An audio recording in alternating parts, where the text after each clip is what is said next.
There's no denying the economic opportunity in a transition to clean energy. And even while federal energy policy remains in flux, local advocates and officials have a real opportunity to parlay the promise of a cleaner energy system into a local economic boon.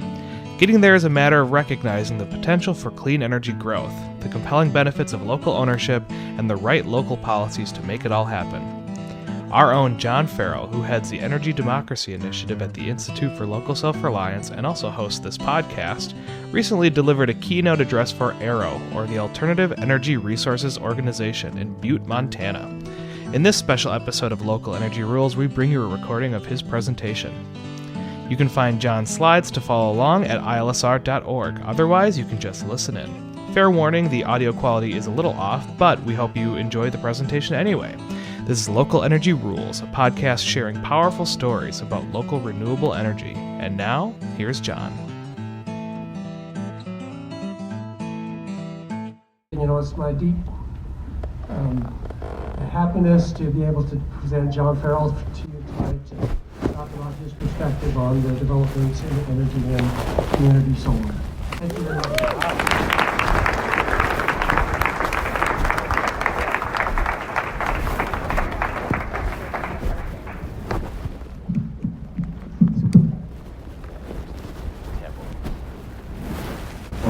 Putting me in such august company, Jim. When you started reading that list and got to be third, that made me think that you tried a couple other people first. And it's okay, I find being the third choice. It's been terrific to be here for a couple of days. I came up from Yellowstone. I brought my family with. They're not here tonight because my 6- and 8-year-old don't find this stuff very interesting yet, especially when it's a slideshow. But I have great hopes for them in the future. I was sharing with a group last night that I was meeting with some AERO folks and some other folks working on energy. That I really only had one experience being in Montana before. It was when I was a kid. We had a family vacation to Yellowstone and we were on our way back home. It's a long drive back to Minnesota where I'm from. And my only real memory is not actually of any of the terrain or stopping any particular place. It's just listening to the Jurassic Park soundtrack on repeat, because that's all my brother ever wanted to listen to, and for some reason he was in control of the CD player. So this trip has been much better in terms of creating good memories about Montana. I very much enjoyed my time here, and so thankful that you have had me give a talk. I like to start with a little warm-up, a little quiz. I'm sorry if nobody told you there was going to be a quiz. The good news is there are drinks back there if you get things wrong. But we're going to just ask you a few questions, give you a sense of some of the excitement that Jim talked about renewable energy and why this is such an exciting time to be working in this. So we're going to start with a question about wind power. And the question is structured around how much wind power is available in Montana, but in particular as a multiplier of how much electricity is consumed in the state on an annual basis. So you've got 5 options here. So, for example, A would mean that there's enough wind in Montana to serve 25% of the state's electricity needs. And answer E would see that there's 27,000%, enough wind for 27,000%. So, how many folks out here do I have for letter A? All right, how about B? How about C? Okay, if you want to take it there, letter D. And anybody for E? There are not enough optimists yet in this group. It's 27,000%. You guys have an amazing wind resource. And it's not just Montana, in fact. It's about 30 states have enough to serve 100% or more of their annual retail electricity sales. And as you can see from this quote from the CEO from Xcel Energy, it's one of the 10 largest utility companies in the country. It's actually headquartered in Minnesota. It's also the cheapest way to build or to generate electricity at utility scale anywhere in the country. So it's a terrific time if you're a utility that's interested in delivering low-cost power in any of these states to get it from a resource that has no fuel cost. So let's do a second question. If you got the first one wrong, that's okay. Like I said, go get a refill on your drink, or you can make it up to AERO by bidding on cake later. Let's talk about solar. So it's the same question. It's a percentage of the amount of electricity that's used in the state of Montana every year, but this is looking just at rooftops. So home rooftops, business rooftops, how much solar energy could we get, how much of the state's electricity sales could be met with rooftop solar alone? So how many do I have for letter A? It does not include irrigation. This has to be on an existing structure. So letter A. Letter B. Good, we're getting more optimistic. I like this. Letter C, 28%. Letter D, and letter E. All right, I love the optimism there. You guys need to build more homes and businesses. But I think... Does that count grain bins? Because we put a lot of them. I don't know about grain bins. I'll refer you back. There's a link on our website to the study where this comes from, and if you want to dig into the details. Montana is not alone, though. Almost every state in the country could get 25% of its electricity or more from solar on rooftops. And that doesn't include, in fact, the way that many utilities are already building solar, which is in large ground-mounted arrays. So we can get an enormous amount of our electricity from solar and wind, which are, of course, our two key renewable resources. And as Jim mentioned, they're getting a lot cheaper. The other thing I want to say about solar that I think is so important to understand is that it's really competitive no matter how you build it.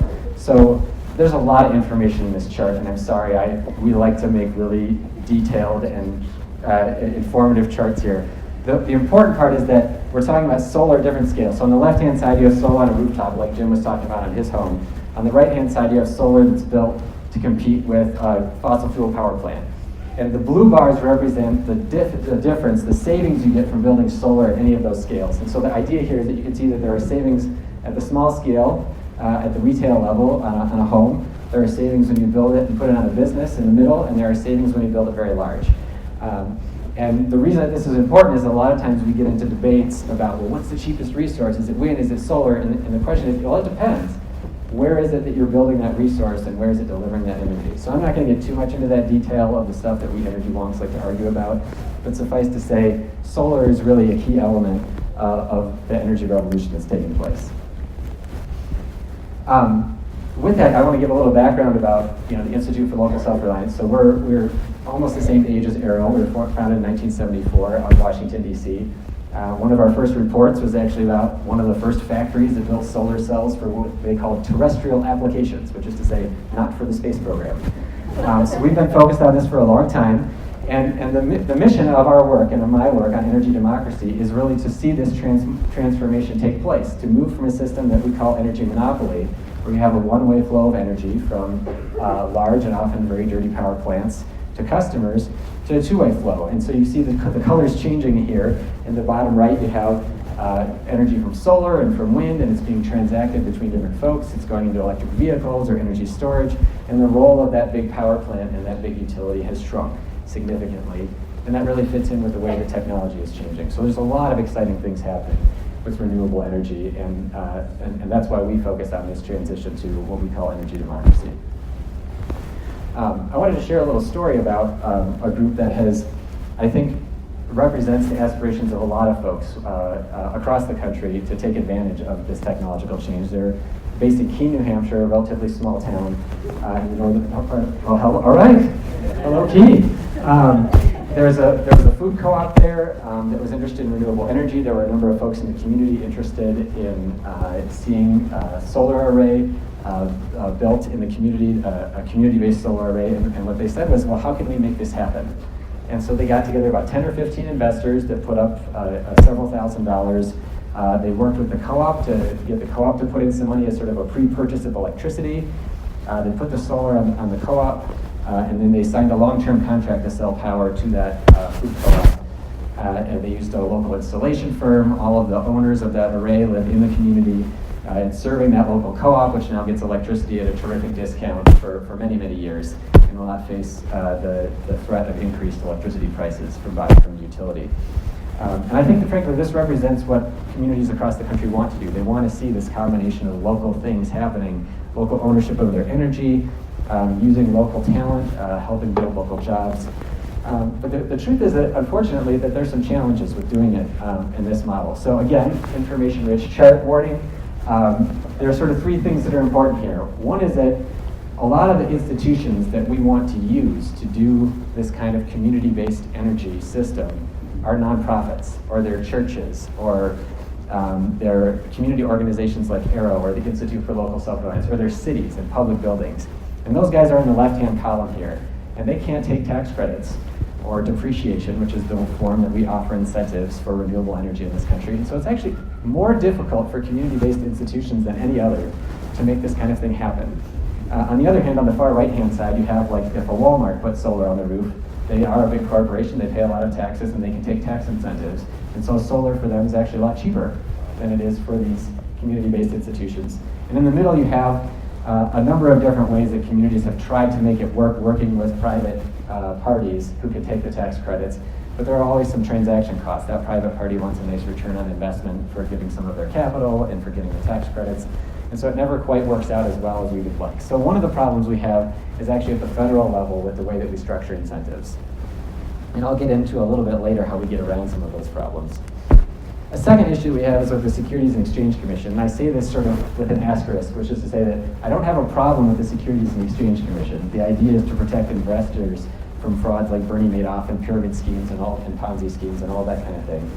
But if you have a relatively small solar project, like you might put on the roof of a hardware store, and you were organizing it in a community ownership structure like they used in Keene, New Hampshire, you would spend about 60% of the upfront cost to just build that you did to build that array, maybe like $50,000 every year in just complying with Securities and Exchange Commission rules to ensure that your investors are well informed, et cetera, et cetera. So it becomes again a very onerous way of doing things that that doesn't take into account the kinds of different ownership structures that we want to have with renewable energy.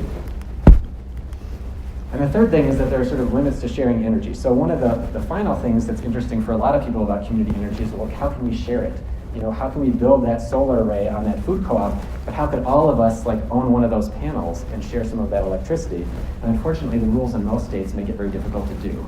And the problem is that in particular that when you can share, so like Minnesota has a law supporting community-based solar, when you can share, you get around some of the other limitations we mentioned before around tax credits and around the securities rules.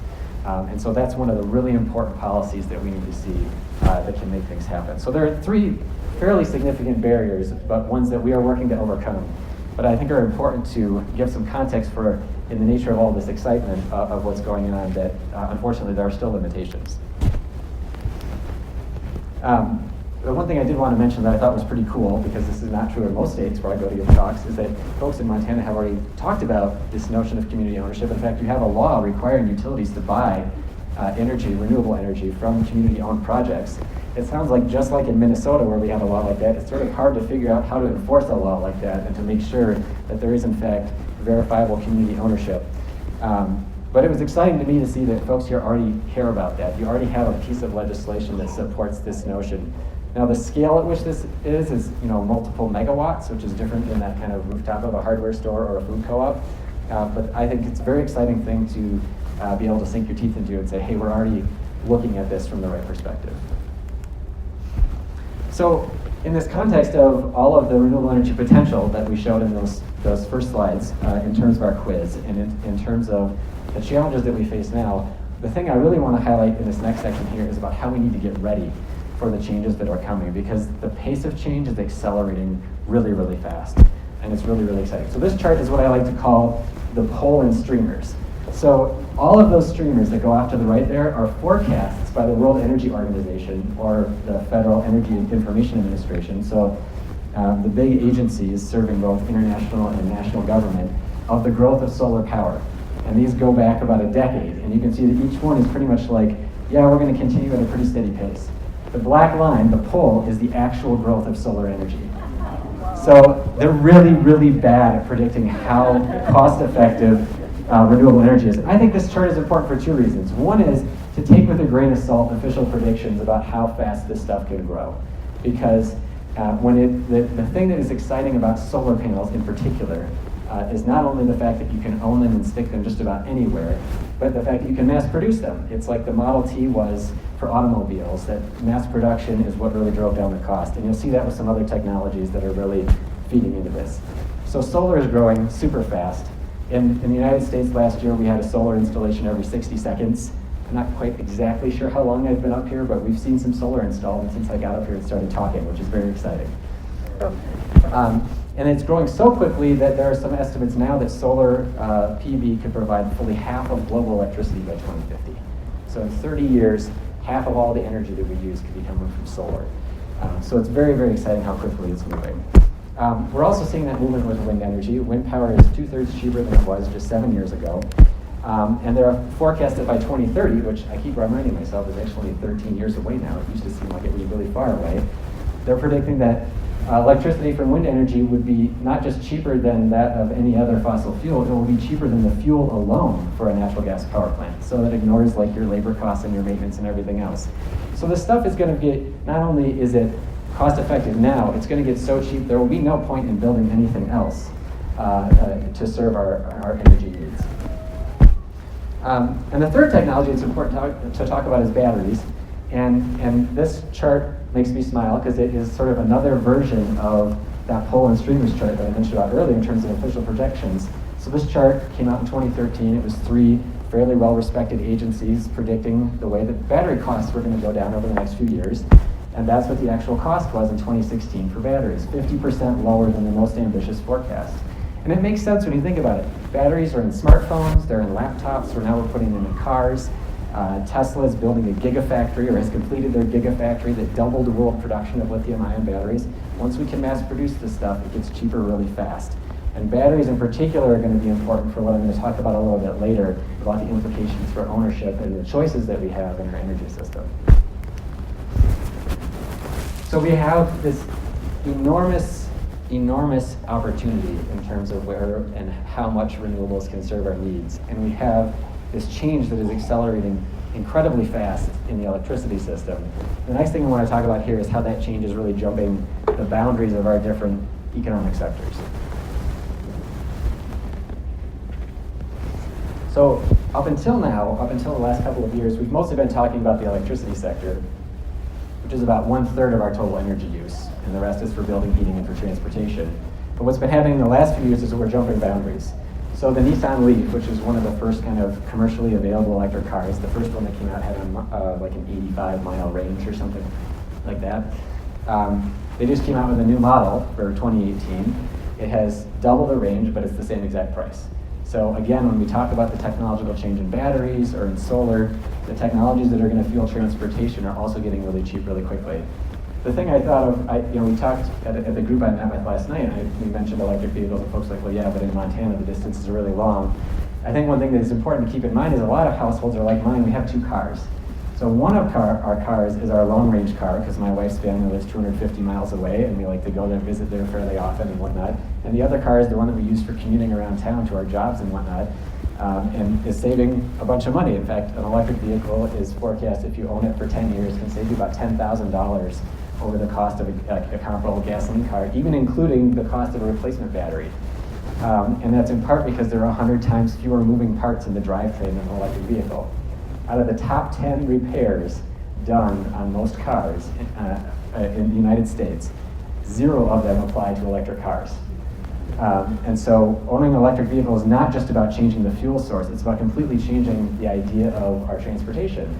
That we're going to be driving things that hardly ever require repairs. I drive past gas stations all the time and smile because I have to sort of cheat when I want to clean my windshield. Because I don't really go to buy gas anymore. I just sort of pull up and I'm like, hope they don't mind, but it's really dirty.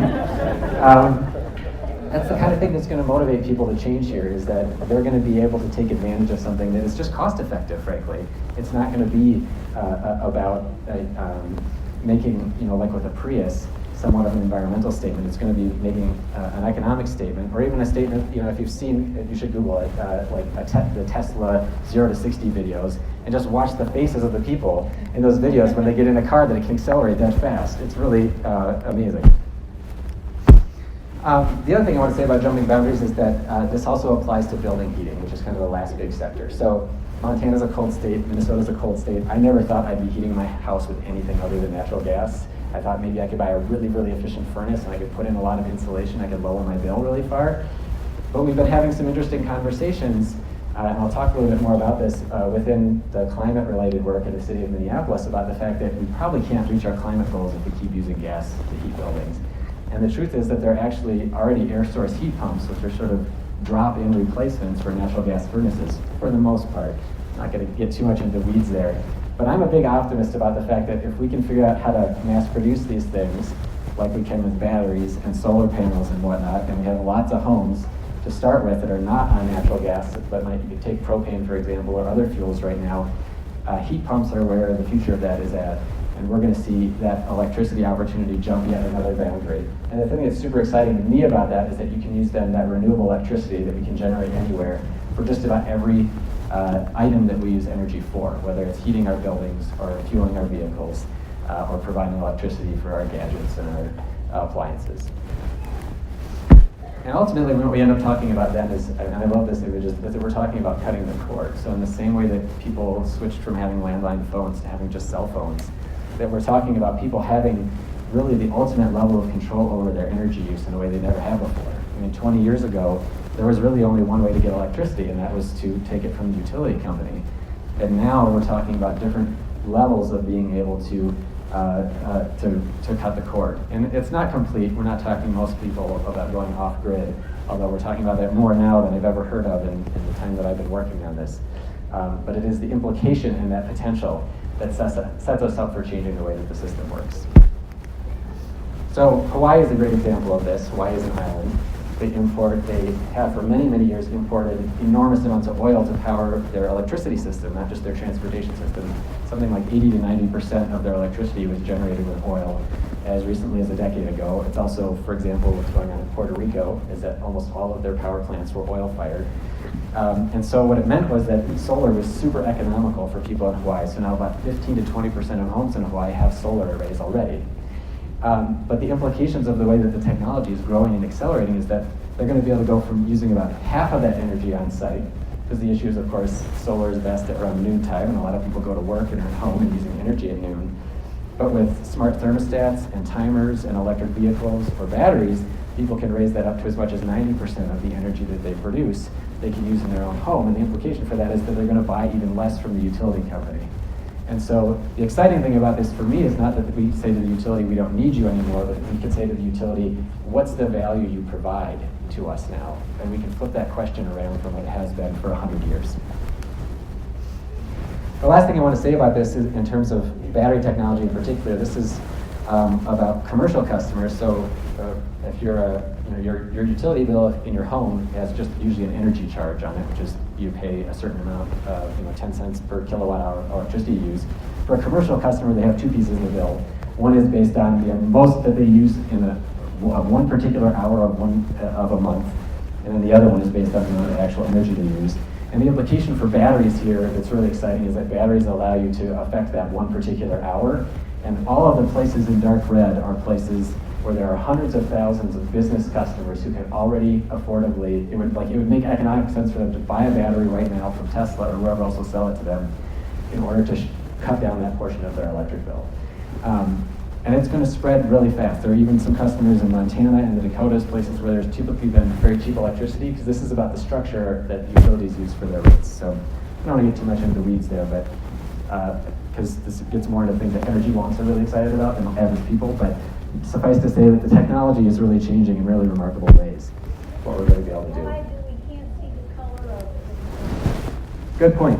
The darker parts are where it's really exciting right now. Thank you.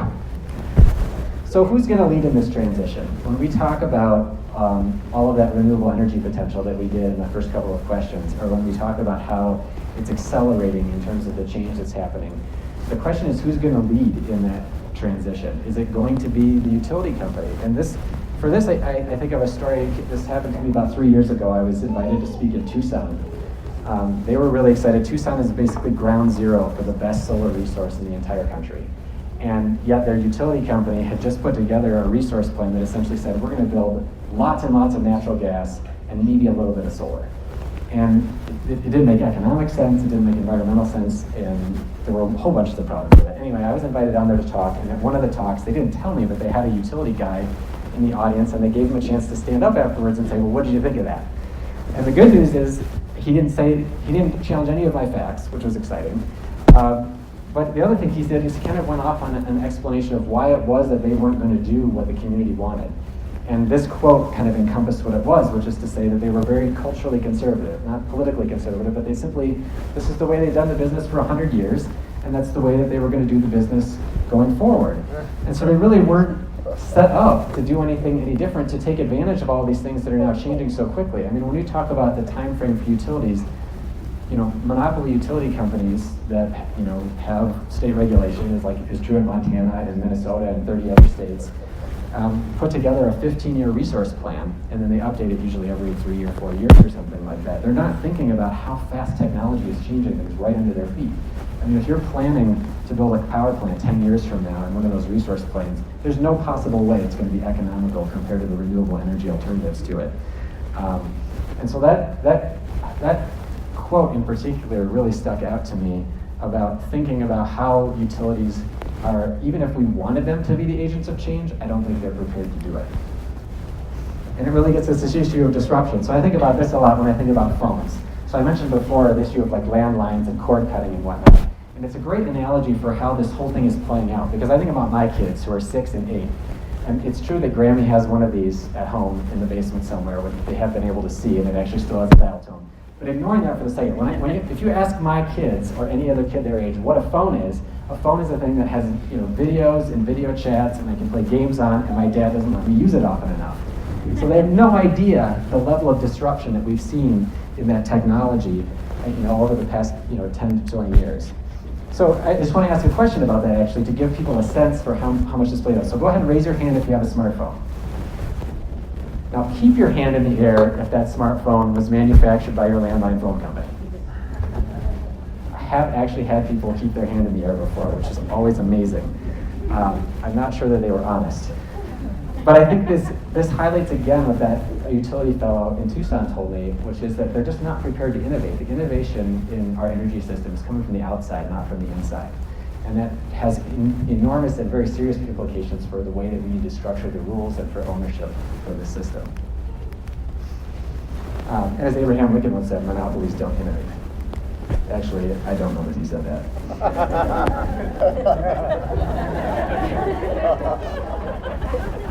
But I think it's true nevertheless. I want to give a few examples of that. So of the way that the incumbents in this system right now tend to be working against the flow of change. In Minnesota, for example, the utility company did its resource plan. They said they wanted to build a natural gas plant to replace a coal plant that was going to be closing because it would reach the end of its useful life. And the utility commission didn't say no, it just said, we want to think about it for a little bit longer, so come back to us next year and let us evaluate whether or not it's cost effective. And instead, the utility rounded up its 50 lobbyists, went to the legislature and said, we're going to get a bill pushed through that allows us to build that power plant, and they did. So it's going to end up being a $1 billion subsidy to save 150 jobs in this community, and it's going to cost way more than anything else we could possibly build to serve that same need in Minnesota. I wrote the commentary piece on the left side because I felt very strongly about that, and we'll see what happens in the long run. But it's just one illustration of the way that, and I think this is the most important piece, the utility company as a monopoly is not just the structure of the economic system, that they are the only sole provider of electricity. It gives them enormous political power that they use all of the time to get their way. And this happens in other places. You have in Nevada, the incumbent utility companies convincing the commission to get rid of net metering, to lower the compensation for folks who had solar on their rooftops. A process that took 2 years, an enormous amount of grassroots organizing, and a referendum to reverse. And in Florida, you have the incumbent investor-owned utility companies doing what they called, one of their analysts called political jujitsu, where as advocates for solar were putting together an amendment to put on the ballot to make it easier to do solar installations, the utility companies introduced their own amendment, which had very similar sounding language, but did the exact opposite, which made it harder for people to go solar. And it was only through some excellent reporting and uncovering of the nature of the deception that amendment was able to be defeated. Now, I do want to take a minute to tell a story of Kit Carson Electric Cooperative in Taos, New Mexico, as a way to highlight that it's not all utilities that are the problem. Kit Carson is a really remarkable co-op. Their general manager has been there now for about 20 years, and he got started in that position by essentially going around and saying, we need to start reconnecting with our members. Because in national surveys, only about 25% of people who get their electricity from electric co-op actually understand that they own the co-op and that they get to elect the people who run the co-op. And so it's been a very difficult for institutions that started 100 years ago, essentially because nobody was willing to build electricity out to serve them. They've really lost touch in many cases with the folks that own them. But anyway, he started with these listening sessions, and what people said was what people all across the country are saying, which is we have these renewable energy resources. They've got great solar resource there in New Mexico, and we want to use them. And so they started to build more solar and to build more local renewable energy. And they reached, all of a sudden they realized that their contract that they had with their supplier said that only 5% of their energy could come from local resources, and they had to always buy the remaining 95% from Tri-State, which was their supplier, the Generation and Transmission Co-op. And they went to Tri-State and they said, okay, but like all of our members are owners of this co-op, all of the co-ops that sell power in that region are members of Tri-State. And so they said, well, let's just go have a conversation. We're part owners. Maybe they'll agree to let us do something different.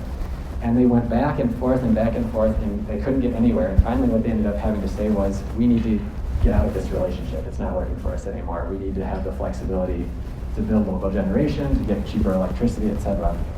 And they were able to successfully negotiate their way out. And so they went from being 5% of their electricity coming from local renewable resources to 5 years from now, 100% of the electricity they sell during the daytime will come from solar. And in the next 5 to 10 years after that, they're intending to go to 100% renewable energy. And meanwhile, a lot of the other co-ops that are still members of Tri-State are going to be stuck on primarily fossil fuel contracts for a long time, which I'll talk about here in just a second. So there are leaders out there in the utility world, in co-ops. There's Green Mountain Power out in Vermont, but they are very small, unfortunately, and isolated examples of change. Now, just to give you a sense for how this has implications for Montana, so your share of utilities, you have about 2/3 of customers in Montana are served by investor-owned utilities, and Northwestern Energy, I understand, is the biggest of those. About 30% served by cooperatives like Kit Carson and your one city, Troy, just served by a city-owned utility. And municipal utilities are similar to co-ops in the sense that they are publicly owned institutions. They have democratic process and elections. And so there's some opportunities there to take advantage of that. And you have seen that with co-ops in particular, they're represented by the little red push pins on here, that they have been more interested in trying things like community solar than other utility companies. If you want to know more about the details of this, I say this with an asterisk because not all community solar is created equally, and some of those programs are designed just to keep people from putting solar on their own rooftop. But I'm excited to see that they're as interested in responding to their members around solar as they have been. And you have 4 of the community solar projects on that previous map here in western Montana as well, by a couple of different co-ops here. You can actually see this. We have what's called our community power map on our website that has a list of community solar projects across the country. So you can see who it is that's hosting them and a little bit more about them. But to get back to that issue of Kit Carson, for example, and the issue for a lot of other co-ops, they're in these long-term contracts for an extremely long time. So for example, Kit Carson's contract was going to be through the year 2050. You have co-ops that are members of Basin Electric, which is true in eastern Montana and also in the Dakotas, that have contracts that go out through 2070. And so the ability for them to change their resources to get rid of inefficient and expensive fossil fuel power and replace it with wind power, which is the cheapest resource, or solar power, are very limited unless they're able to change that relationship that they have with their supplier. The last thing I think that's worth saying about co-ops, as I mentioned before, so Kit Carson is this remarkable example. And it's in part because I think the focus of their general manager in going out and really reconnecting with members. The Northern Plains Resource Council, based here in Montana, did a really wonderful coverage on co-ops a couple of years ago, focused specifically on that issue of governance, because one of the co-op principles is that they are democratic institutions. One of the things that we've seen, unfortunately, is that participation in that democratic process has been very limited. So I'm not going to go too much into co-ops. We wrote an entire report, if you want to know, about how rural co-ops are doing and the responsiveness that they have to members around renewable energy. But this was a really key piece in our research in understanding what is it, the kinds of things that we need to see from co-ops in order to respect that democratic process, in order for communities to be able to actually have some say in what their utility does. And it covers things from just even having like bylaws or board minutes online to allowing members to come to board meetings. It's remarkable how many co-ops don't even do those kinds of things. So we've covered a huge range of the potential for renewables and the way that it's accelerating. We've talked a little bit about some of the barriers, but also about the fact that we have utilities that may not be well positioned to lead, whether because of their cultural conservatism or the rules of the game that we have for them.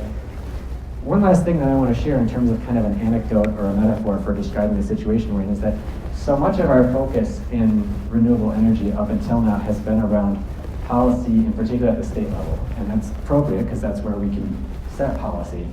But the problem is, and I gave from the examples that I gave before about in Florida and in Nevada and in Minnesota, is that when we're playing policy in those places, it's like playing a football game but always as a visitor on the home turf of the utility company, who is always better resourced in order to play that. So it's really expensive to get into the game, and every time you score, you have to kick the ball back to the other team. And so the nature of the ways that we need to think about leading and changing is how do we change the game entirely? How do we change the nature of the game that we're playing so that we're not always kicking the ball back at the end of the day? So all three of these items that I want to talk about here, three examples that I want to give, come to what we're developing called our Community Power Toolkit. And the idea behind this was that we would get calls from organizations, or I'd be invited to speak at organizations. They would ask me, like, well, what is it that we can do? And I would always think, I would always come up with a few good stories in the moment, and I would send a few more over email, and then I'd realize a few weeks later that I'd forgotten 6 or 7 other ideas. And this played out over and over again. I thought, I need to stick this all somewhere where I can remember it. And I thought, even better, I'll stick it somewhere where other people can just go find it, and I don't have to remember it every time. So that's the nature of this resource that's on our website. And we focus in 3 different ways. One is to focus on my neighborhood, which is to say, what can I do with folks already without changing any kind of policy? The second one is focused on utilities. I'm reading from right to left. I know it's not the way we normally do this. Is focusing on utilities. So what can I do with my utility company if they're amenable? You know, maybe they're an electric co-op, or maybe I've got a municipal utility, or maybe it's an investor-owned utility that happens to be rather enlightened. And the third one is focused on cities, because cities are where we've seen probably the most potential for change, and I'll give a little example of that as we go through this. So I'm going to start with the neighborhood and talk a little bit about this notion of a solar group purchase. So I think one of the most successful ways that we've seen this kind of energy transformation take place is people pooling their resources together to buy solar for themselves individually, but to go out and bid collectively to do that. So I'm actually on the board of a group called Solar United Neighbors, formerly the Community Power Network. And what they do is they set up these co-ops, and they're co-ops not like an electric co-op where they all own generation together, but it's a co-op of people who go out together just to buy collectively their solar panels at a discount. But the second piece, and probably the more important piece, is that those co-ops then are organized to help those people get involved in the political process and understand you are able to go solar, for example, because of these rules that are either under threat because of things that are happening in policy at the legislature, or here are some ways that we can make it easier for the next group of people to do this kind of thing. So there's a really cool example that we share in the toolkit about the Mount Pleasant Solar Cooperative, which was the first one of these in Washington, D.C. But what's really impressive is what the results that you get from these co-ops. So the average co-op that is run by Solar United Neighbors, which has chapters now in 7 or 8 different states, installs about 210 kilowatts of solar for 30 households, creates 6 jobs in the local economy, and about $1 million in energy savings over the lifetime of those solar arrays. But it also organizes those 30 households and to be part of the political change that we need to make solar easier to do for other folks. So it's a really important way to get started. And there have already been solar, you might have heard of that name, Solarize campaigns in different cities in Montana, but they're a really important way to both give people a sense of something concrete they can do themselves for their own benefit even, and help them understand the connected nature of that investment. So the second one is focused on utilities. I think this one is particularly helpful when you think about rural electric cooperatives, but it applies really across the board, is how do we make it easier for people who can't afford to do energy improvements to do energy improvements? And the idea here is essentially, if a utility wants a new resource, if they say, hey, we need more energy to be able to sell because we have load growth, for example, or we need more capacity, and they want to build a new power plant, they'll go to a utility commission, they'll say, we want to build this 500 megawatt gas plant, and we're going to recover the cost of that $1 billion investment on everybody's bills. So everybody's going to pay a few bucks more over the 10 years or so that they finance it, and they're going to have more energy then available. Well, energy efficiency, for anybody who works in the conservation field, is the cheapest way to get new resources. But the problem is that when we want to finance energy efficiency, strangely enough, we make people do it privately. So if I want to do something on my property, like put in an energy efficient refrigerator or do insulation or whatnot, I have to go out and borrow the money to do that on my own credit. And so it's much more difficult. Lots of people don't want to take out loans. Half of America has subprime credit, and they're not able to take out loans. Inclusive energy financing, also known as pay-as-you-save, just simply substitutes and says, why shouldn't the utility pay for that? If the utility is willing to pay for a power plant, why won't they pay for 10,000 upgrades on customer properties that achieve the same goal at a lower cost? Plus, all of those folks save money, and all that money recirculates in the local economy. There's a story here of Ouachita Electric Cooperative, based out in Arkansas. When they adopted this program, they saw a tripling of interest and adoption of energy efficiency improvements in the 6-month period over the previous 6-month period. They serve a predominantly poor area of rural Arkansas, and folks there are able to finally do energy improvements to their property to save money on their bills. And the utility itself is saving money because it doesn't have to go out and build new power plants or to buy power from the wholesale market. So it can be a win-win. We haven't seen a lot of interest yet from co-ops in Minnesota where I've been trying to work on this, or in other parts of the country, so I'm very interested to see this possibly being adopted in other places. We also haven't seen any investor-owned utilities do it, but I'll tell a story in a minute about how we're working on that. But it has been approved in a number of different places, so the states in green have state policies in place for this, and where those yellow pins are particular utilities that are